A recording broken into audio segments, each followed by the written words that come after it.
Unit 2.1 Animals, Walt Whitman.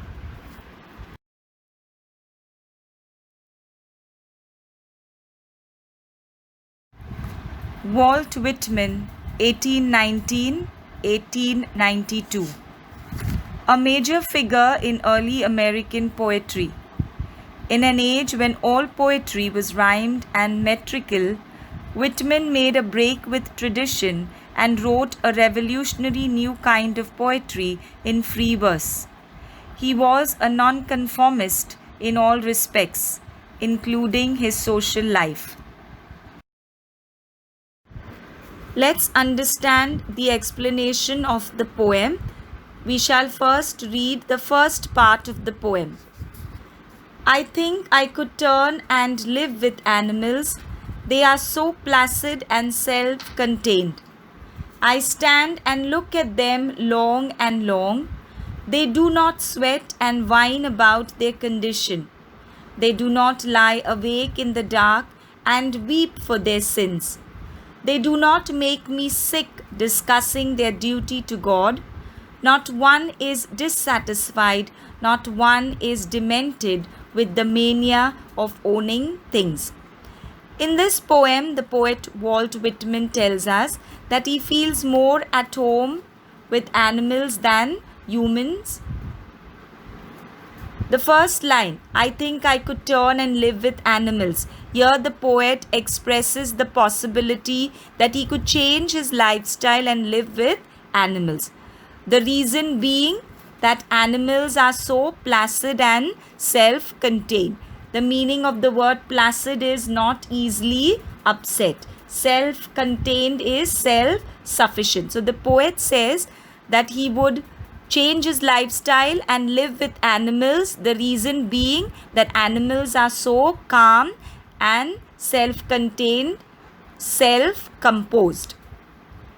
I stand and look at them long and long. Here the poet says that he can stand and gaze at the animals for long hours. They do not sweat and whine about their condition. They do not lie awake in the dark and weep for their sins. Here the poet says that animals do not suffer anxiety or distress trying to improve their condition. They also do not whine about their condition. The meaning of whine is to moan or to cry. So animals do not complain mournfully about their living condition. They do not lie awake in the dark and weep for their sins. Here the poet says that animals do not spend sleepless hours expressing sorrow for their sins or their misdeeds. They do not make me sick discussing their duty to God. The meaning of this phrase, make me sick, is disgust me. So the poet says that animals do not disgust the poet by talking to him about their duty to God.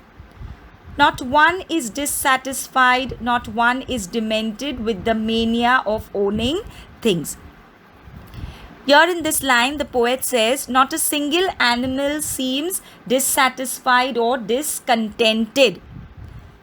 They do not behave irrationally. Not one is demented. That is, not one is mad with the mania. Mania is craze of owning worldly things. So the poet says that animals do not behave irrationally, madly, trying to pursue worldly goods, trying to pursue ownership of worldly goods. Let's understand the explanation of the second part of the poem. Not one kneels to another, nor to his kind that lived thousands of years ago. Not one is respectable or unhappy over the whole earth. So they show their relations to me, and I accept them. They bring me tokens of myself. They evince them plainly in their possession. I wonder where they get those tokens. Did I pass that way huge times ago and negligently drop them? In this part, the poet tells us that no animal kneels to another as a sign of worship, nor do they kneel to any ancestor that lived centuries ago.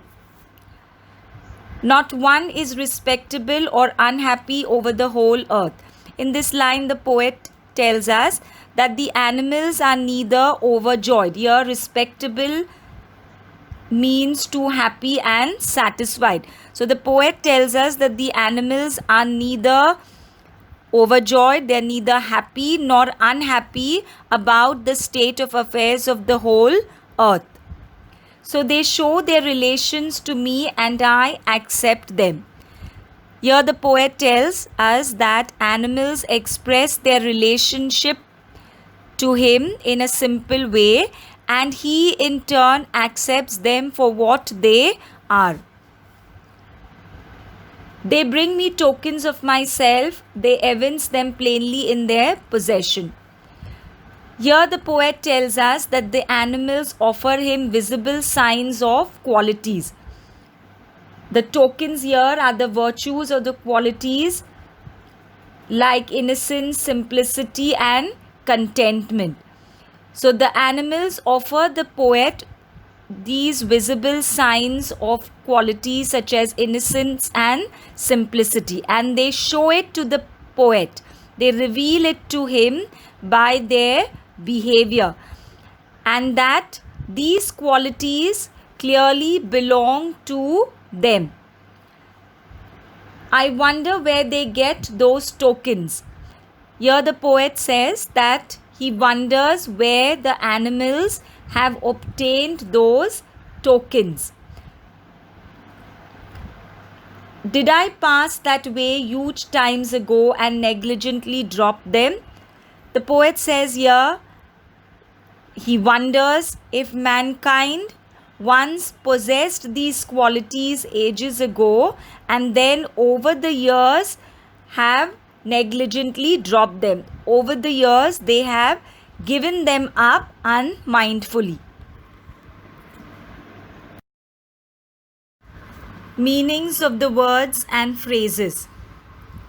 Turn here is transform. Placid, not easily upset. Self-contained, self-sufficient. Demented, mad. Mania, craze.